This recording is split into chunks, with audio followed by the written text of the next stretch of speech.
Welcome to Talk Birdie to Me. This is Australia's most popular golf podcast with former world number 16 Nick O'Hearn, the only player to beat Tiger Woods twice in match play, and tour pro Mark Allen, who played professional golf around the world for 15 years, including a British Open. We're coming from our studio at Titleist and FootJoy headquarters. Titleist is the number one ball in golf, and FootJoy is the number one shoe and glove in golf. And thanks to our great partners, Watch My Numbers, the most powerful database golf app in the world. Download from the App Store or Google Play. Ping, as with Nick O'Hearn, will help you play your best. See your local golf shop or professional for a Ping Club fitting. The Golf Clearance Outlet beat everyone's prices. Visit golfclearanceoutlet.com.au for your nearest store. And Better, the fastest and easiest betting app in Australia. Now that's better. Now, from our studio at Titleist and FootJoy headquarters, it's time for Talk Birdie to Me. Here's Nick O'Hearn and Mark Allen. Minjee Lee battles the Texas wind and heat, and now she's a three-time major champ. Hi folks, how good is it when an Australian player wins a major championship? Well done to Minjee Lee. Nick, good to see you. And you, Mark, and a West Australian, by the way. I know you get it in every chance you get, this it. Western Australian stuff, and that's okay. I get it. But that should elevate her straight away to the a Hall of Fame career if she didn't have one already. 2 majors, depending on which ones you get. But once you win one of the biggies, and the PGA is one of the biggies. Well, she goes past a couple of players on the major tally list, like David Graham and Greg Norman, who both won twice. Now she joins Jan Stevenson. Yes. You've got Peter Thompson and Kari Webber's the only, 3-time or more. So that's right. That's and don't quite forget, a group. Kari's the only Super Slam holder in women's golf, where she's won all 5. Well, she's 3 legs now out of the 5. So, okay. She's won the Evian, Evian US Open and now the PGA. Well, she's won the 3 biggies, basically. Or maybe a British Open to be up. Not the Evian. It's kind of the 5th one, which is to the side a little bit. But it's the richest. It's the biggest prize. Probably got the biggest prize. It's probably got the best views. I'll say that. Yeah. Speaking of views. Yeah. Well, I was going to put that back a little bit further. Can we just talk about her play first? Yeah, sure. Because when you make a handful of bogeys early on in your round, and I'm saying this from experience, folks, because I've had leads going into the last round. What, you have a 4-shot lead? I had a 4-shot lead at the Vic PGA once. Did you? Yeah. And final round? Michael Howard went past me about the 8th hole. So there's nothing that makes you feel more sick in the pit of your stomach is when you get off to a rotten start, when you've got a 4-shot lead. She did that, but I just felt like there was a moment on the 12th hole where she hit a putt and the putt was not even close to the hole. And everybody had been 3-putting from this area. That was the par 3, wasn't it? Yeah. She was putting from like 60 feet, left it 10 feet short. Yeah. Everyone was 3-putting because they couldn't get the speed right. But after the start, and after what you and I both know, where those leads, they always seem to come back. When she nailed that putt and it was hit with authority and went right in the middle, it went with good speed. It wasn't one of those putts that just got there and fell in. That was it. That was it. And then she birdied the next 2 holes and had to retain that 4-shot lead or restored it. Yep. And away she went. But the thing about the final day was you kind of get the sense with this golf course, if she could shoot somewhere around par, a couple over, it would have been good enough because she had a 4-shot lead. There was Jeeno Thitikul was a main rival and she sort of struggled on the final day as well. The scoring average for the week was 75.5, I think. Something like that. Oh, and then the Saturday round, it was over 76. Yeah. And it also took, get this, 2 balls, 6+ hours. That's right. I saw the complaints. Goodness. Yeah. How do you do that? Well, I don't understand. A lot of it had to do with the golf course, the conditions, the weather, but I hate to say it, the LPGA probably is one of the slower tours.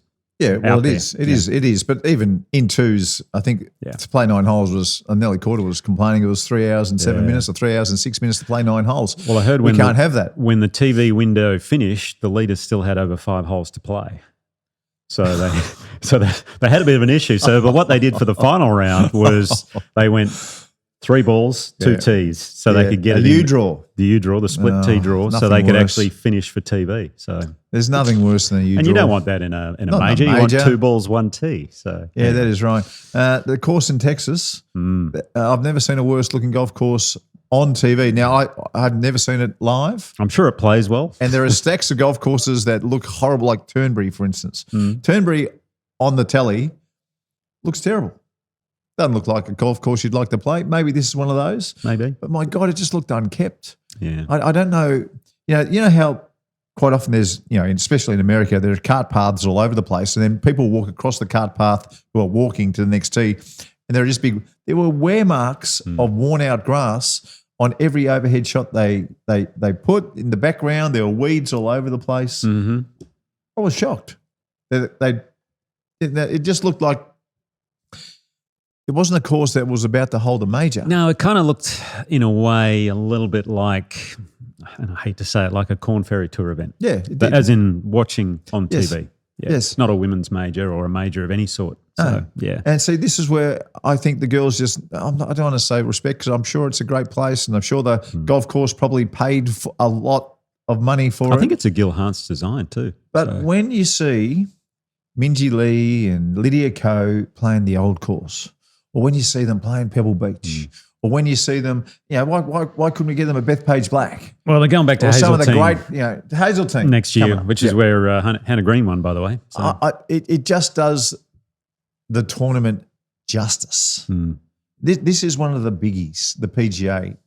Venues for majors are so important. So important. So important. And you look at on the men's side with the US Open, the courses they've got coming up, it was incredible. I mean, they're going back to Oakmont in 2033, but in between then they're going to Marion, they're going to probably Shinnecock and others and all this, and it just looks fantastic. And on the women's side, I mean, there are some really good courses coming up. So yeah, I agree. And they've made an effort. I'm not saying this happens all the time.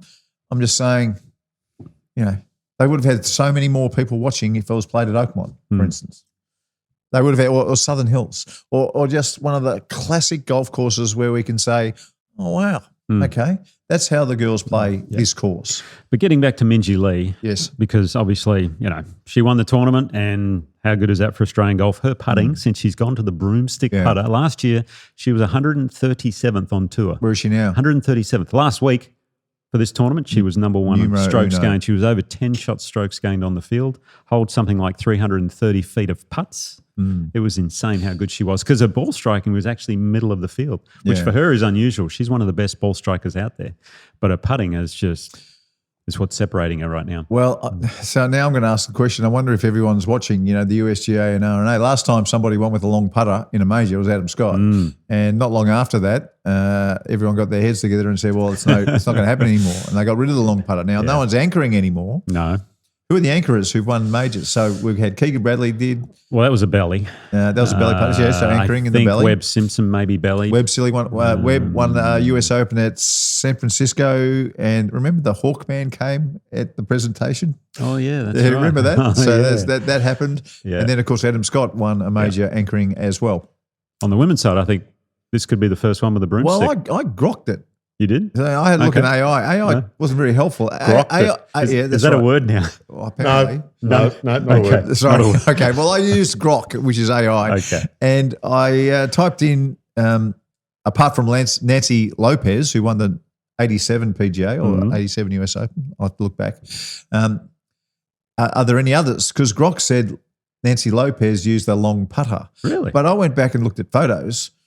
There are no images of her using a long putter. Now, Peter Senior he had the long one, and Sam Torrance had the long one, but I don't think Nancy ever went to the long one. When did they have the long one? Because it would have been, it might have been late 80s, mid 80s, I'd say. Yeah, because that's when the long putter first came around. Yeah, well, Peter Senior was using one in the 80s. Yeah, I'm sure. So that was there. But I think this is the first time a women's major has been won with a long putter. I think you could be right. Anyway. So the whole point of me bringing this up is, Minjee, let's start making some hay while the sun is shining. Absolutely. Because it's within the rules, and here is your opportunity to win a bunch of them, because we want you to win 6 or 7 or 8.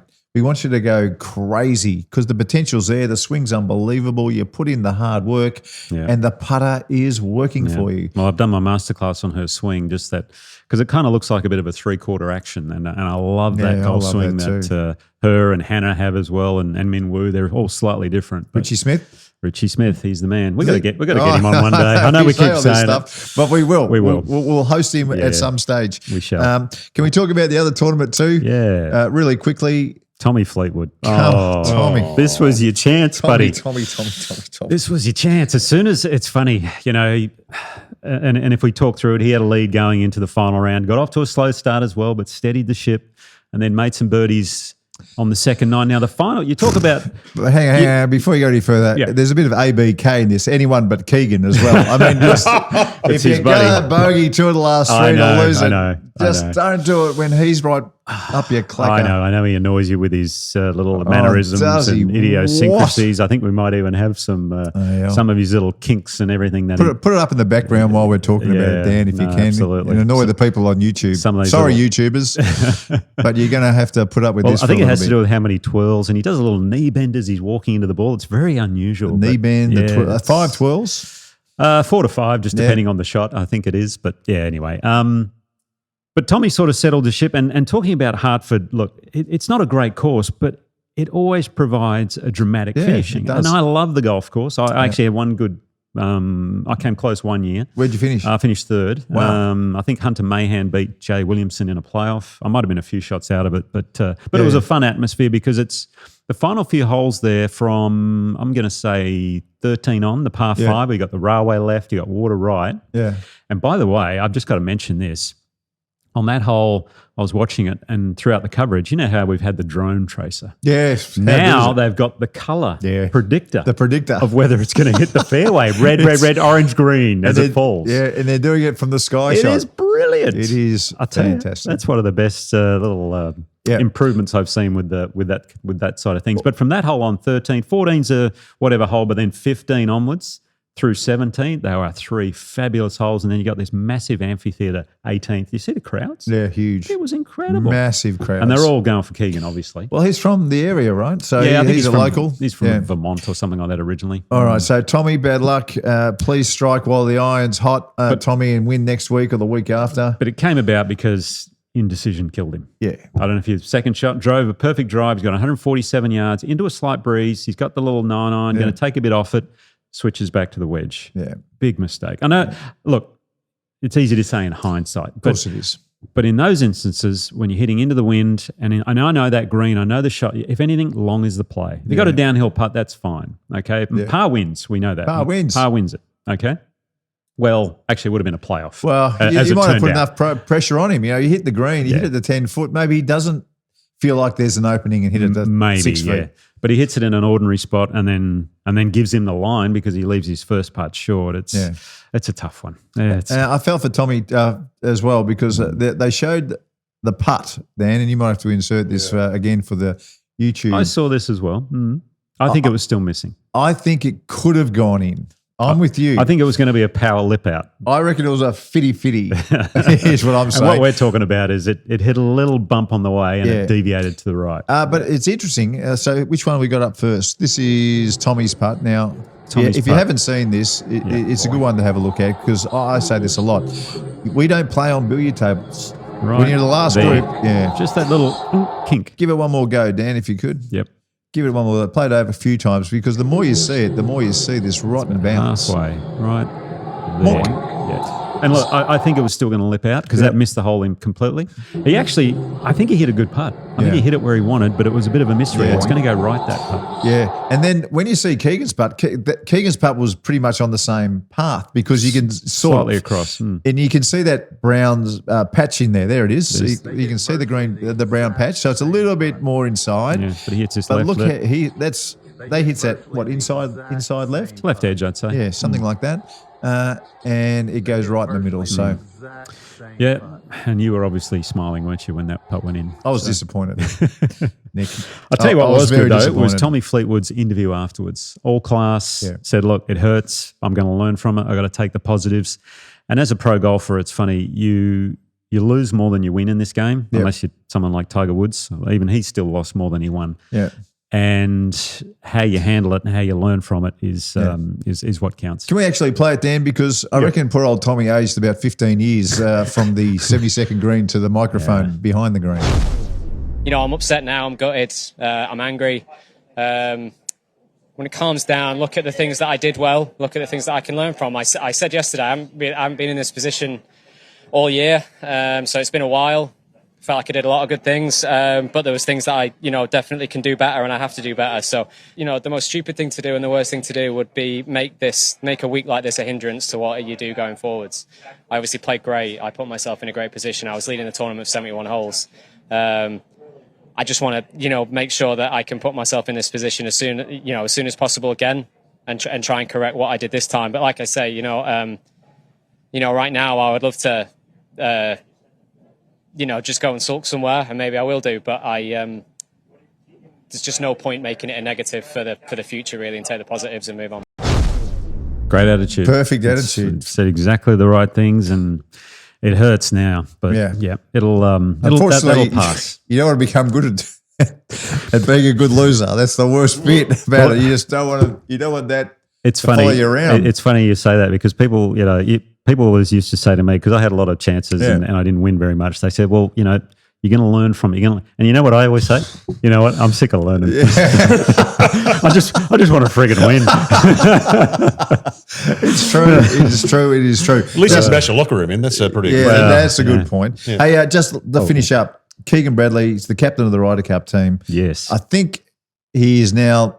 I think he's number 7 or 8 in the world. And 7 in the world, and I think he's moved to almost 8th on the Ryder Cup table, or 7th, something like that. Top 6 are automatic. Now, and then the next 6, they're all picks, and generally you tend to take the next 6. Do you think he should be player captain? I think the USA fell for something. We saw in Netflix how he was bullied out of the last Ryder Cup. All right, we saw that, and I reckon Team USA have gone, let's just give it to Keegan. He's the captain next time around. When they gave it to him, he was number 20 in the world. It wasn't like he was number 50 in the world. I know. But he was number 20 in the world. So he came out and said just after the Travellers, he said, when they gave it to me, they actually said, we want you to be the first player captain. Is that right? Did you hear those comments? No, I didn't hear that. Okay.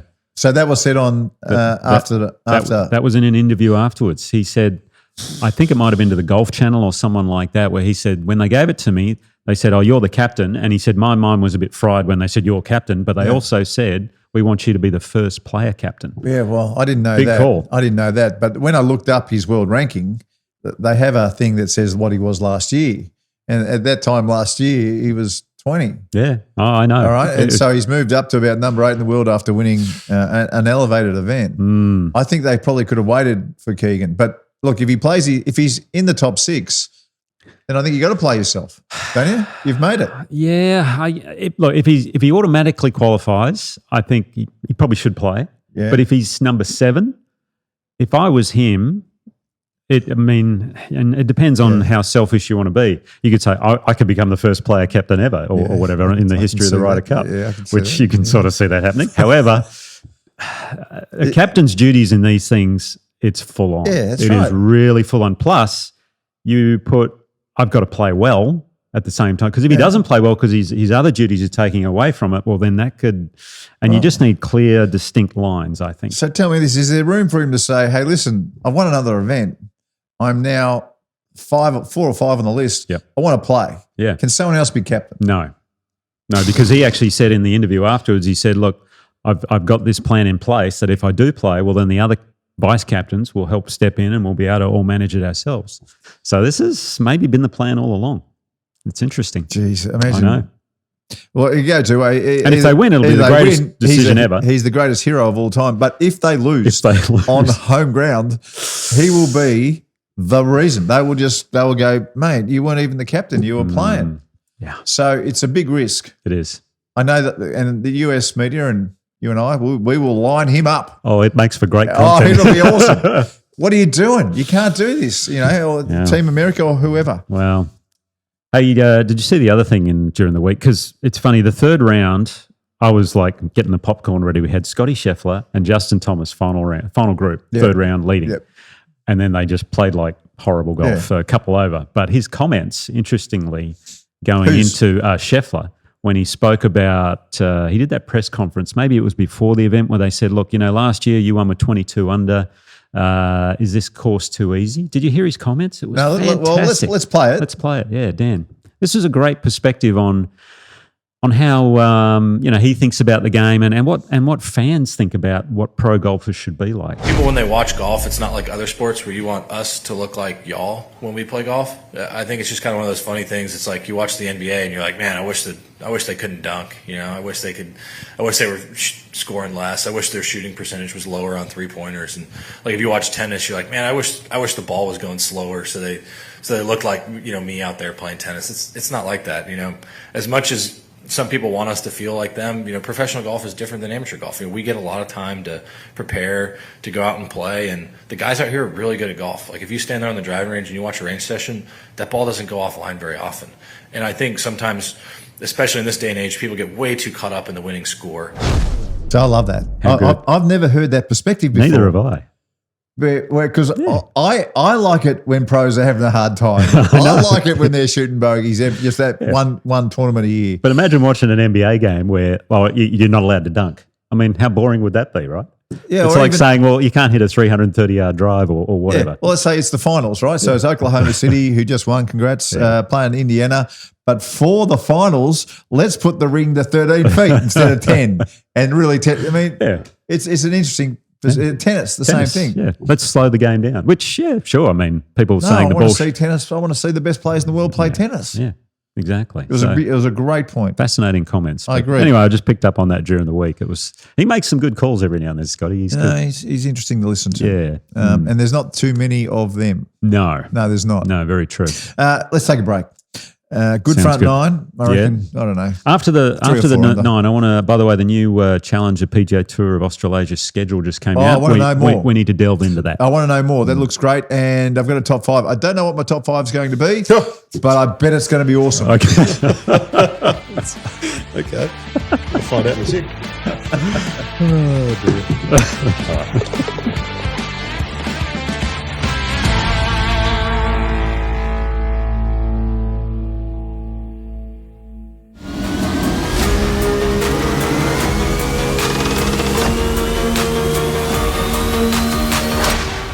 Oh my word.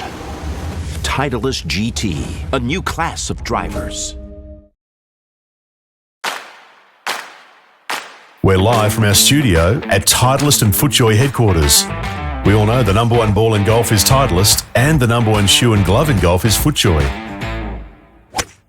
We're here thanks to the Golf Clearance Outlet. They beat everyone's prices. Ping will always help you play your best. Turn your bogeys into birdies with the Watch My Numbers app, and Better, the fastest and easiest betting app in Australia. That's better. Now, back to Talk Birdie to Me. Here's Nick and Mark. Right, welcome to the 10th tee. And before we get to my awesome top 5, Awesome. and it's my top 5 is actually also a quiz for you. Oh, good. To see how good you are. Okay. But let's talk about this schedule Yes. for the Australasian Tour. Challenger PGA Tour of Australasia just released their schedule before Christmas. So there's 10 events, possibly 11, but there's 10. But the two big ones, obviously, is the BMW PGA Championship. Yes. Prize money's gone up to $2.5 million. Wow. From $2 million. Okay. Well, see, it was my That's a big jump. It was my 500,000. understanding that the European Tour's minimum was going to be up to $2 million US. So I wonder if that's the case. I wonder if Maybe. it's in our jurisdiction down here in the South Pacific. Maybe. Prize money for Australian Open is going to be $2 million, but then the total prize money before Christmas is $7 million, which is fantastic. That's big. Up from $6 million last that's year. huge. So That's fantastic. And then after Christmas schedule will be coming out soon, but they've released all the dates. I'm really excited actually about one. WA Open's back at Mount Lawley. Oh, great. My old golf club, So obviously. we get a look. This is a Michael Cocking redo. We get to see the redo of OCM, so I can't wait. And I'm almost tempted to maybe even go over and play it, but I'll probably be doing the TV, so that's okay. Now, just on the schedule, I've got a little bit of news about Royal Melbourne. Oh, yes, please. The composite course has many different ways of putting itself together. Yep. It's going back to the old routing, and they're putting in 4 East instead of 16 East as the 16th hole. I'm not playing now. I think it's great. It is fantastic. Well done to everybody. Oh, either of those two works really well. But the first tee is The first. 1 West. Yeah, that's right. So Okay. they're going to go 1 West, 2 West, Because it used to be 3 West, 4 West, 5 West, 6 West. Yeah, okay. And there is a 6-hole loop straight back to the old pro shop. Okay. Then they play 7 West, 10 West, 11 West, 12 West, 17 West, and 18 West. Is that right? I don't know. Something like that. there's a lot of Wests in I might have got too many Wests there. I'm not sure. All as I know is I think they go 1 West, 2 West, and then they go to 1 East. one and East. they go 1, 2 East. That's right. Yeah, East. so you- but there's He I've lost his stuffed thing. it up, but you know what I'm talking about. But they're actually playing it the way it should be played. Yeah, okay. And we spoke about this the other week, and I bet they were listening. And Maybe. they all put their heads together and said, let's do this. Let's okay. go old school. Great. I love it. Royal Melbourne. And look, it's a much better setup. Congratulations to everyone for doing it. And well done for putting in 4 East. Don't listen to Nick O'Hearn. It's a test. And It is a great hole. It is when a we great see hole. Rory McIlroy battling it out with, I don't know, Jason Day, Or Mark Allen when he qualifies. I'll qualify. I'll be right there. When we see that, I want to see someone hit a high 6-iron. It measures 203 metres, but I've been told they're only going to play at 183 because, they need people behind the tee. It's and uphill though as all the well. rest of it. It's uphill. Yeah. I mean, I don't think I've hit anything shorter than a 4-iron into that hole. Yeah. So I remember coming up short in that left trap so often. I It just was got a new driving me crazy. I got a new 7-wood, the G440 the other day, and this thing is a dream. Yeah. I think that's my answer to that hole now. A little 7-wood up the hill. You've just twigged. Tommy Fleetwood. Tommy Fleetwood had a 9-wood in the bag. Yes, I heard. A 9-wood. I know a few of So them were you're- carrying that from the US Open the previous week. Maybe they just threw it back in the bag. So I what's don't that? know. That's a wood with 24 degrees. I guess. What your 7-wood's got 21, right? Yeah. It's, So I a think 9 it's must have 21, 23. yeah. There you go. Unbelievable. I'm a little worried about this top 5 Don't be worried. for Southern Golf Club. And the reason I'm worried is because go back 7 minutes and you had no idea what you were doing. Yeah, that's right. You're sitting there murdering a party pie and you're coming up with an idea. So it's either going to be great or terrible. It's going to be great. There's no lack of confidence from this side of the table. No, I'll tell there's you. It's going to be great. Let's go. Okay. Top 5, top 5, top 5. The Talk Birdie to Me Top 5, thanks to Southern Golf Club. Top 5, top 5, top 5. Half top 5, half pop quiz. Okay. Ooh. Okay. And I said it was going to be awesome. The top 5 most awesome quotes in the history of golf. Now, I will read you the quote Okay. and you've got to guess Who said it. All right. Okay. All righty. This So- could be like a top 20. Yeah. Are they all Caddyshack quotes? Or? No. Well, there's a few. Yeah, one might be. Oh, One okay. might be. All right. At number 5, this one from a very well-known player Okay. whose record is untouchable. Some people just can't play the game. Well, if you, Who? well, given that voice, it's got to be Jack. It's Jack Nicklaus. Jack Nicklaus was asked once about. When did he say that? Yeah, I don't know that one. Jack Nicklaus was asked once about coaching players at a clinic, and this guy came up who was uncoachable. Okay. And he sat down and he looked at everybody and said, "Some people just can't play the game." It always stuck in my head. Wow. Anyway, Sounds like he's off Mickey Mouse or something. I don't know. at number 4, one day you'll be a champion like me. Yeah, the late great Seve Ballesteros. Whereabouts? Royal Lytham after he just beat Nick Price. And- Remember that chip shot? Yes. That was beautiful. And someone else And I think it was was in Nick the last group. Faldo. Yeah, that's right. That's right. I think they had about 100 people make the cut. That's why they were playing in threes. 1988, I think. Something like that. Yeah, that was a 3-ball, which is unusual at the Open. Okay. At number 3, the man's a menace. Okay. Come on. Judge Smales. Nice. Talking about, what was his name? Rodney Dangerfield's Rodney Dangerfield, character. Yeah. Al Shervick. Shervick. That's right. At number 2, I'm not the best putter in golf. I'm the best green reader yeah. in golf. The King, Arnold Palmer. Arnold Palmer. Well done. Mhm. Very, very good. Yeah. That was after he That's only because won. I've heard you say it before. So. After he won, I think it was either his 3rd Masters or his 4th Masters. So it was either 60 or 62. Okay. Something I've always remembered. And number 1, this is an easy one, but it's a very well-known quote. Okay. even God can't hit a 1-iron. Lee Trevino. Yes. So he would reportedly put a 1-iron in the air when there was a thunderstorm and say that even God can't hit a 1-iron. Unfortunately, then he actually got hit by lightning not long after. Wow. Yeah, he got hit twice. He got hit twice. That's right. Goodness me. He got hit twice. My brother got hit by lightning once. How did he turn out? No, he's fine. He's fine? He's a GM at Mount Lawley now. He's doing very well. Unbelievable. But it was at a junior tournament at Lake Carrinup. Yeah. And he didn't get hit. His umbrella got hit, which kind of went up his arm and zapped him or whatever. And I just heard about it, because as we were coming off the course, they said, "Oh, by the way, your brother got hit." I'm like, "Oh, wow." Yeah. So, Now, another famous golfer who won 2 US Opens. Yeah. Retief Goosen. That's right. Got hit by lightning as well. And apparently he was a very extroverted kid. And then after being hit by lightning, he became Retief Goosen, who was kind of an introvert. Very much so on the golf course. Not off the course, but on the course. Oh, really? Yeah. You get him at a barbecue and a couple of red wines, and he's a great guy to chat to. Yeah, makes a beautiful wine. I think I've told you about his wines before. I played behind him a couple of times. Once I played behind him, and we were playing. Must have been the Australian PGA at New South Wales, and he was just loving. He was loving New South Wales. Yeah, I bet. But there was a couple of hold-ups because it's a tough course and tea tree everywhere back in those days. And there was a couple of times I got up to see him hit these shots pre-stinger. Mm-hmm. So before anyone had ever heard of a stinger, he was hitting these driver stinger things that were just... I just put a name to it, basically. Were just incredible. It was really windy, Ballada ball.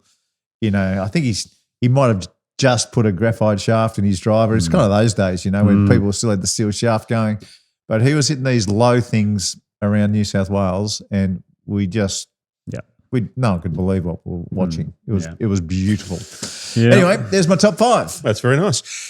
Time to get the Ping Globals, Nick, after a very, very, very busy weekend. Music growing on your mark? No. I had listened to the old music the other day, just by chance. I had goosebumps. Hang on. I was feeling fantastic. Hang on a second. So you're just sitting around at home, having maybe a glass of wine or a shandy, and you decided to have a listen to the old Ping Global music for fun. Look, I actually had my playlist on when I'm on the walker, and I must have pushed just songs instead of Dad's gym songs, and it came up. And I tell you, I've never walked faster in my life. I was pumping it. You were ready to go out and shoot 65 around the heat. Goosebumps. I was just feeling up. Right. Love it. Well, Ping will help you play your best, as they have for you, Nick. And now they bring us the Ping Globals. Alrighty, top of the list, the LPGA had a major, the KPMG PGA Championships at Fields Ranch East Course in Frisco, Texas. I know you loved the site of that golf course, Mark. Beautiful looking course. But it was a tough week, a very tough week. The Saturday especially, only 3 players shot under par. And I think that round really set it up for Minjee Lee, where she shot a bogey-free 69. That was an incredible round of golf. Grace Kim actually shot 68 that round as well. So $1.8 million US. The first place. Yep, very nice. I've got it here. Yeah, because I know people like all this sort of stuff. Just for some of our girls. I can tell you where they finished. So. Well, Gabrielle Ruffles. Yes, tied 36 with 62,000. With Grace Kim as well. She won 62,000 also. Yeah. Karis Davison. Steph Kiriako tied 47th. $43,800. Very nice. And there's one more there somewhere. A couple more. Hannah Green was 68th and then Hannah Bean 77th. She had to put up with 25,000 for the week. Okay. Pay the expenses. She'll be right. Exactly. But Minjee had a 3-shot win over Thailand's Chanati Wanasan and Austin Kim. Jeeno Thitikul was tied for 4th. You've been drinking. You're very good on the pronunciation. Have you? I read before we started. Always helps. Sneak a couple. Oh, yeah. Or shadow facts. It's nice. So. Anyway, tell us. Here we go. Jesus. Another box on the front door of O'Hearn's residence tonight. Hey, it's a great Pinot, all right? So it's all good. You got to pay for that Tara Edie trip somehow. Oh, well, you do. Yeah. Okay. Anyway, so Minjee Lee adds another major win to the tally. 3 in total now, so well done. Hall of Fame career coming up for her. Guaranteed. I'm sure. With 3 majors get you in. I would imagine so. On the PGA Tour, they were at Hartford in Connecticut, where we saw Keegan Bradley, as we know, have a 1-shot win over Tommy Fleetwood, who probably should have won. But hey, what a chip in by Russell Henley on the final hole, by the way. It was looking like a 3-way playoff if Bradley misses. I mean, that was incredible. It was just an incredible chip. There's the last thing I was expecting. Yeah. Didn't you know Henley called a 1-shot penalty on himself in round 2 as well? What happened? A ball moved, and apparently no one saw it, but he thought he saw it move, so he called a one-shot penalty. Is a magnificent Isn't it a brilliant sport? game? But It's he a would have been in the magnificent playoff if he hadn't have done that. So, but also great to see Jason Day tied for 4th. Really good week for him. He was up there for quite a while. He'll win soon. I think he's getting close. I think he's going to win soon. Scotty Scheffler and Rory McIlroy both closed with 65s for tied for 6th. Scotty Scheffler just never finishes outside top 10. No, it's incredible. It's a joke. Of the Australasians, Ryan Fox tied for 17th, Adam Scott tied for 30th, Cam Davis tied for 57th, and Minjee Lee tied for 63rd. On the Ladies European Tour, they had the Czech Ladies Open, and after opening round 73, South African Cassandra Alexander shot 64 round 2 and then 62 round 3. 10 under par, thank you very much, with a chip-in eagle on 18 for a 2-shot win. So very impressive. She had the same caddy for 6 years. Who's that? The lady who won. Cassandra? Yeah. Really? Yeah. How do you know that? Because I saw a post from the LET tour, and they both were holding the trophy. So that's it awesome. It was as much the caddies as it was hers. That's good. And I love seeing that. And that's her golf, maiden win too. So. That's right. Because golf is a team sport. Professional golf is a team sport. It certainly is. Best of the Aussies was Kirsten Rudgley, tied for 9th. Good to see her playing well again. In the Corn Ferry Tour in Kansas, they had the Wichita Open where Canadian Miles Creighton had a 1-shot win with a 2 under par 68 after a 59 in round 3. A 59 is it even worth judging? Well, it was an 11 under 59. Did have a bogey in it. And the other thing was 11 under 59. It was the second 59 of the tournament. It's already down to level 2. So Adrian Dumont Chassat in round 1 had a 59 as well. So how many under was that one? That was it's 11 under. It was in the first round. Well, of the 11 tournament. under, you start at level 2. Yeah, well, that's the starting point for an 11 under. But there was 2 59. 59s in the tournament, is what I was saying. So level 5 being the greatest ever 59. Yeah. David Duval, final round to win a US tour. I get it. It was a par 72. Okay, all right. New Zealander Harry Hillier tied for 7th, so a good result for him. He's doing well on the Corn Ferry Tour. I like him. The Champions Tour, they were back at Firestone in Akron, Ohio for the Corleague Companies Championship. You would have played that course well, I reckon. Many times I played it. I played well and I'd shoot 68, which was 2 under. I'd play poorly and I'd shoot 71. I couldn't get out of 68 to 71, and you needed to shoot a little bit lower than that to win around there. But I had some steady finishes. So, but it was a battle of 1 and 2 on the Charles Schwab Cup. Miguel Angel Jimenez birdied the final 2 holes to get into a playoff against Steve Olker, and then birdied the second playoff hole. So Miguel, another win for him. And the cigars came out. Did he? He did a great interview after the second round, before the final round. I think he was leading going into the final round. They said, "So what are you going to do tonight?" He said, "Well, I'll go back to the hotel and I will find a nice restaurant. I'll open a really nice bottle of red and smoke a very big cigar, and that is my preparation." That's unreal. So how good is that? Mike Howard tells a great story when he played Firestone years ago. Yeah. Can I tell the story? Please. So it was the year that Jose Maria had this extended 1-iron in the bag and won by about 15 shots. Oh, okay. Right? Extended 1-iron. He had a really long 1-iron. Okay. Yeah, he struggled with the driver, Jose, didn't he? So he had this really long 1-iron and he was just pumping it, and he won by 12 or something crazy. Anyway, Greg Norman was the number 1 player in the world at the time. And remember, they used to always yell out, you're the man, right? Well, this particular tournament, Mike Harwood was drawn with Greg Norman. And the crowd was enormous because Jose Maria was about to hit off. And apparently the 1st and the 10th are kind of close to each other. Is that right? Yeah. Okay. Well, yeah. It's close enough. There's a hole that just separates. Anyway, so there was a big crowd waiting for Jose to hit off. But, of course, the Shark was the biggest thing in golf. He was Tiger Woods before Tiger Woods was Tiger Woods. So the crowd moved over.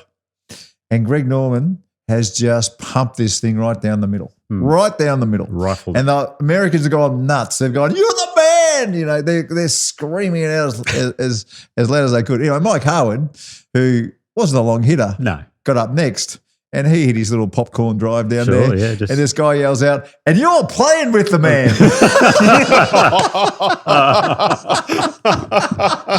Oh, dear.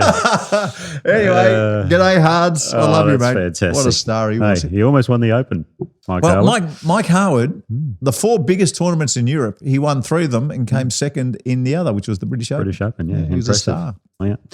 And that British Open came second, the British Open, that didn't get him an invite to the US Masters the following year. Oh, how ridiculous was that? Ridiculous. Ridiculous. But at that Champions Tour event, a lot of good Aussies. Again, we had Richard Green and Michael Wright tied for 7th. Yeah. My buddy, Soren Keltsen, doing well, tied for 12th. He was actually the first round leader. So he's going to make hay over there. I keep saying it. Mark Hensby, 15th, and your cousin Steve Allen tied for 16th with the best of the Aussies. Well done, cuz. And that is this week's Ping Global results. Very good. How'd Cam Percy go? He was about 257, I think. Yeah, he was a bit further back. There's so many Aussies on that Champions Tour, I can't go through them all. So he's been he's been good with us, Cam Percy. Retweets and gets involved. Yeah, he has been. Thank you, Cameron. We'll get him on. Yeah, put him on the list. We'll host him as well at some stage. Put him on the list. All right, ready for some feedback, guys? Am I what? Okay. What have you heard? What have you heard? I don't know. I just heard a rumour that something might be coming. Okay. All right. Righto. So first, a bit of feedback on the Minjee win. This is from David. Mark, it was great to see Minjee win the PGA. I remember some years ago you said she would win more majors than Lydia Ko.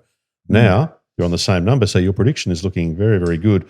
The not so good thing, Tommy Fleetwood getting beaten. Can he come back from this? Yeah, you got to come back quick though, I think.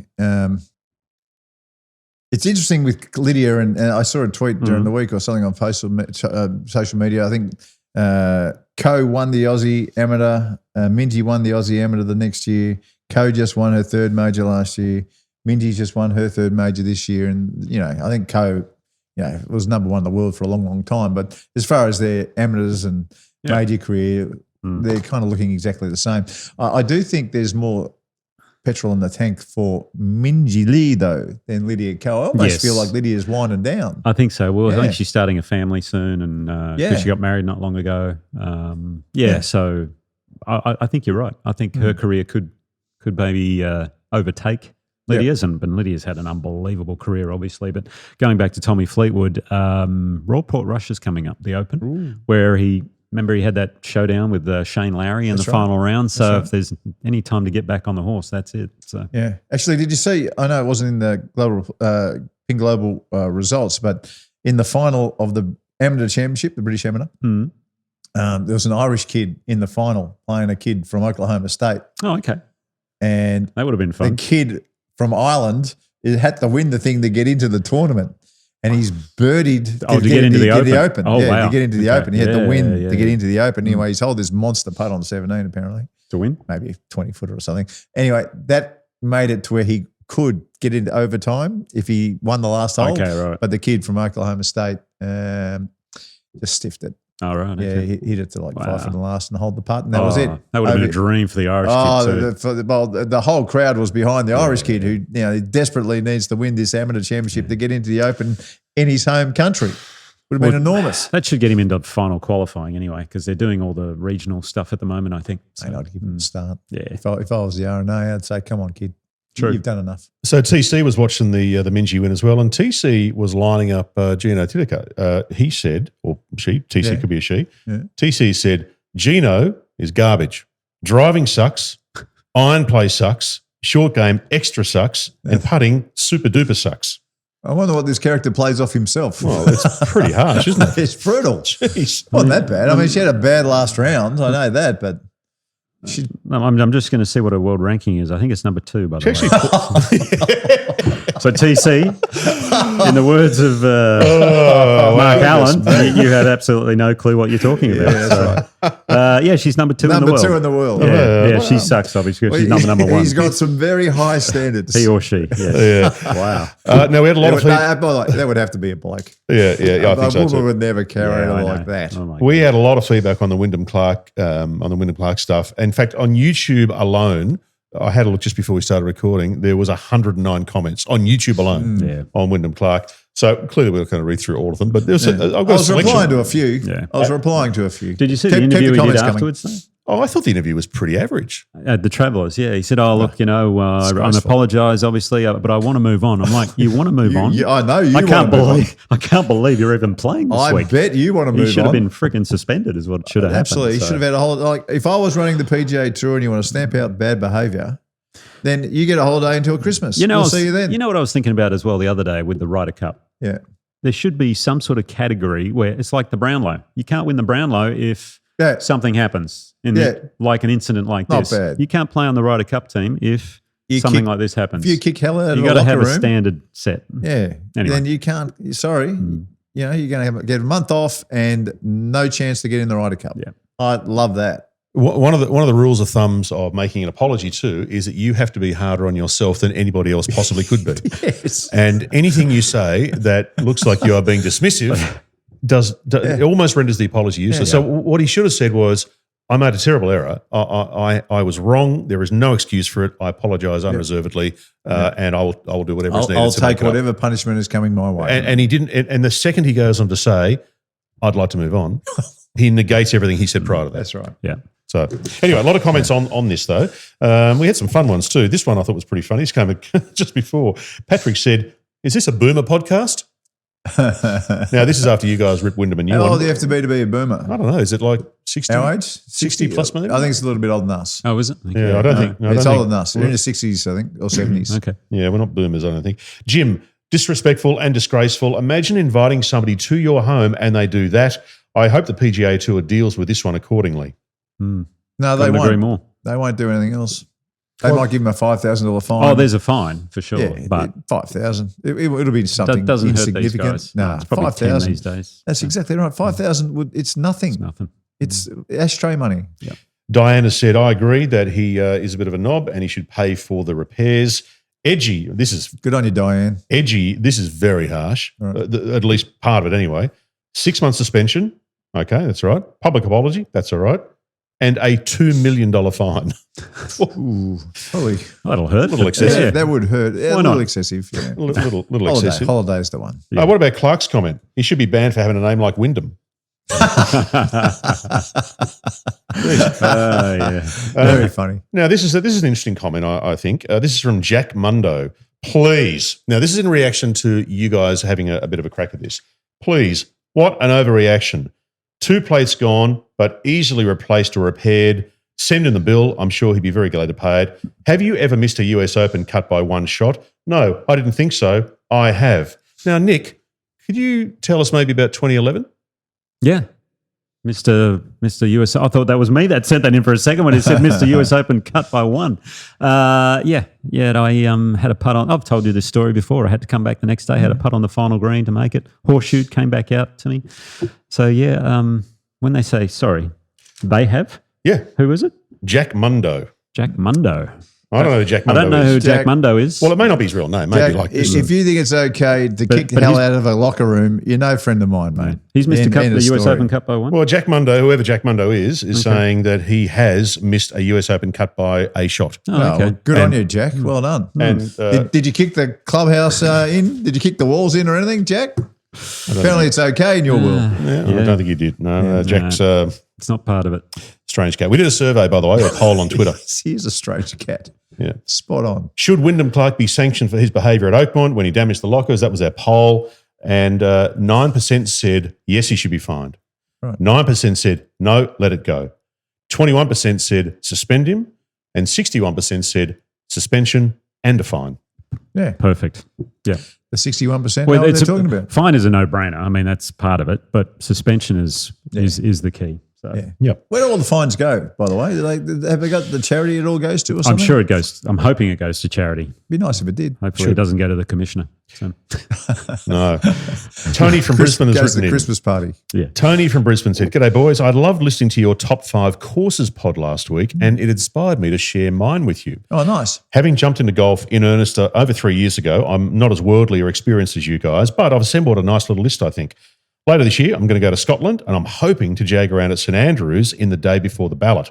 This would boost the list considerably. Any event, here's my top 5 of courses I've played. Right. And this is good from Tony. Here's number 1, Cape Wickham. Isn't it number 1 in Australia, Mark?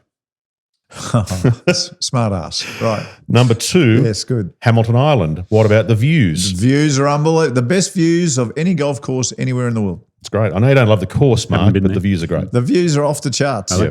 Have you seen it? No, I've never been there. Oh, It's beautiful. take lots of golf balls. Even you. Take a lot of Take balls. a lot of golf Okay. balls But enjoy the views. You feel like you're at the Greek, like better views in the Greek islands. Really? You been in the Greek islands? No. Oh, mate, you've missed out there I know. too. Yeah, I got to do it. Tony's number 3, Ocean Dunes. Yep. Tony's number 4, 13th Beach, the Creek Course. Yep. Not And, silly. and his 5th, Lonsdale Links, square greens, diabolical, but very cool. I still haven't been down there. Yeah, it's good. It's a lot of fun, Lonsdale. A lot of little short holes. Yeah. Yeah, I want to play it Quirky little Yeah, I some wanna play. holes. I wanna It's play. very good. Very good. You don't actually realise they're square greens, until you. well, unless you get the there. drone shot or whatever. Yeah. But once you walk to the edge, you go, oh, yeah, it is squared off. Oakmont have kind of got square greens. Oakmont had some sort of squared off edges as well. Yeah. It's At a cool the front. look. At It's the good. front. Yeah, I like it too. It looks great. And Tony gives a notable mention to his home course, Nudgee, home of the Queensland PGA. Keep up the great work, Tony from Brisbane. Good on your Tone Star. Benjamin has a couple of last ones here to finish on. Benjamin has said, that Wolfpack Twitter debate with Mark and Roachie had me in stitches. Mark, never change. No, I'm not, especially when Roachie's involved. You do need to stop fighting with people. I'm never going to stop fighting with people on Twitter. You That's know what what- Twitter is all about. That's what gives him great joy every evening. Mate, you've got no idea the amount of fun I have on Twitter. It is the best. I bring the kids in. What should I write? Like kids are helping me. It's the greatest thing in the world. You're not enjoying Twitter like you should. Okay. Mark, Yes. I've got a video for you. Why have you got a sad face on for? This has been, that's not a sad face. Sean O'Brien, Wolfpacker, has Right. sent a video in and he said, in relation to this video, Mark, just to get you fired up. All right, let's see it. Ooh. Are you I'm ready in. for Let's this go. video? I am. Guess which golf course made the world top 100? St. Andrews Beach is a public golf course, a municipal, where kangaroos literally crash you around. Peninsula Kingswood is an exclusive, private members golfing paradise. Which one made the world top 100? I like I'm where this is loving this. Probably going. not the one you're thinking. I am loving this. Which Aussie golf course should be included? Peninsula Kingswood North? Royal Melbourne East? Perhaps Victoria? If you had to say, which one would be in? Which one would be out? To give this in Yes, context, so good. that video was produced and posted on the Top 100 Golf Course Things official page. Oh, good. So Really? they've either made it or they've shared it out, but that's from them. Now, well, that's from who? That's from the top 100. You know, the Yeah. people who put the list together. They're listening, you see. They know what's going on. Well, they know. Yeah, they know Nobody people else are would have injured. criticised that top 100 like we did, No. and accurately like we did. Wow. So they're clearly listening. And by the way, I will have results next week. I've been promised. Oh, from the investigation. I've been promised the name of the person who has put St Andrews Beach ahead of all those other great Australian golf Are courses. you going to name this person? Yeah, absolutely. Okay. Absolutely. So you- it comes down to one person, does it? yes. Really? Yes. So It what are you should be, waiting on? You sound It's like not you know. me. They haven't told me. Oh, Oh, okay. okay, right. They've got to get permission. They've got to make sure it's all honky dory and whether they want to do it. But they said we get it to you next week. Yeah, okay. Wow. Wow. Okay. All right. Well, that's the feedback. The one thing I will end on is we've got our competition going on, which is for the top 5 you had last week, Nick, Yes. which was on the greatest shots to win your first major. Oh, yeah.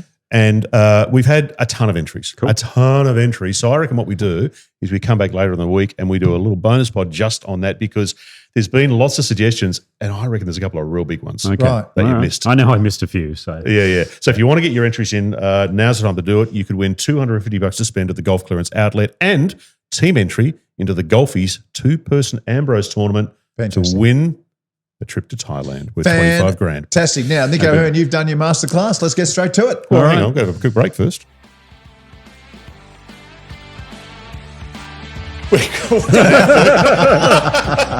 That'll do. Should we That's have our one? break. Yeah, Okay. I thought you were throwing to it. We are back in 30 seconds. okay.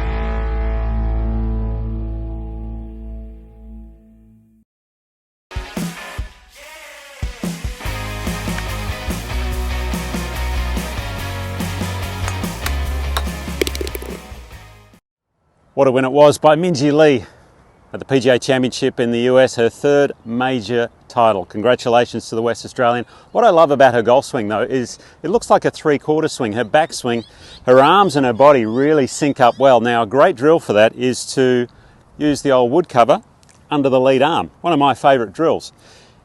And what you want to do is you want to make or feel as though the backswing is controlled by the turn. not the arm swing. If my arms just move and my body doesn't, well then that's just going to kind of fall out as I make my backswing here. I do this a little bit myself. My body stops turning. So put the wood cover under there, make a backswing, and what will happen is your arm swing is going to be about a 3/4 length. Beautiful. You can even keep it in there on the follow through if you want. So try the wood cover drill. It's one of my favourites. You're so right about the 3/4 swing and Richie Smith players like Hannah, Minjee Lee, even Elvis. Min Woo. Elvis now. shortened his swing up just recently. Still got the big full body turn, but the arms are a little shorter, and what that does is it just sinks everything so much better. There's no extra moves at the top of the backswing. And I love the way that you mentioned, which I agree with, when your shoulders stop, everything should stop. And when you put the club or the club head cover under the lead arm, yes, correct, then that does make that happen. A lot of people put it Under under the the back other arm, arm. yeah. And that's great if you want to, really tight sort of compact swing, I guess. Yeah, I'm not a fan of that because it almost like my trail elbow would be my left elbow being a lefty. Yeah. It almost feels as though my swing gets really narrow. Yes, and I want some width, so I actually want a bit of separation there. I hate that feeling too. So I've never been a narrow player, but I love the lead arm, put the club head cover underneath it because it does exactly what you said in the clip, which is when the shoulders stop, everything stops. Yep. It's a great way to play golf. And it gets your shoulders involved. And yeah, people who say they've got a really quick swing, when you use your shoulders to get to the top, everything just goes slower anyway. Yeah, exactly. Plus in the winter months that we're in now, a lot of people I'm talking to, they're really struggling to make swings at it because they're not turning. The turn stopped and the arms are swinging, so they're getting all out of sync. So this will actually help you turn a little bit more, but your arms won't go as far, and that'll actually generate a bit more speed. Well done, Nicholas. Hey, everybody, look out for our chat with Maddie Goggin that will come out later in the week. Dan, what day do you reckon that'll come out for the 7 Mile Beach? We'll have a look at, you'll see some photos. You'll get to have a look at Maddie Goggin's hair, which wasn't too bad. Right before, I think he's playing, he qualified for the Senior US Open. Correct, yeah. What day do you reckon that'll come out? So, oh, you don't know? Okay. Pretty simple. So later, I don't know, maybe we'll work it out, Thursday, folks. Friday, something like that. Okay. We'll work it out. What day do you want it to come out? We just make all this Friday. as we go. We make it all up as we go along. Friday. And look out for the feedback pod as well because we got stacks on. Can't wait for that one. And by the way, I think congratulations in order to Mark Allen here, Nick. He has got through a whole pod without rubbing his nipples. I actually caught myself a couple of times. Well, maybe, I apologise. Maybe it's the jumpers. I apologise. Anyway, folks, we'll catch you next time. And that's been Talk Birdie to Me, Australia's most popular golf podcast with Nick O'Hearn and Mark Allen, coming from our studio at Titleist and FootJoy headquarters. As everyone knows, Titleist is the #1 ball in golf and FootJoy the #1 shoe and glove in golf. Wherever you get your podcasts, make sure to subscribe, maybe leave a review, and we'd love you to share the pod with a friend who loves their golf. Huge thanks to our fantastic partners. Ping, like they do for Nick O'Hearn, will help you play your best. You can see your local golf shop or professional for a Ping club fitting. The Golf Clearance Outlet always beat everyone's prices. Visit golfclearanceoutlet.com.au for your nearest store. Watch My Numbers is the most powerful data-based golf app in the world. You can download from the App Store or Google Play. And better, they've got the fastest and easiest betting app in Australia. Download from the App Stores today. Now that's better. Keep in mind, what are you really gambling with? But for now, from our studio at Titleist and FootJoy headquarters, thanks for being a part of the show. We'll see you next time.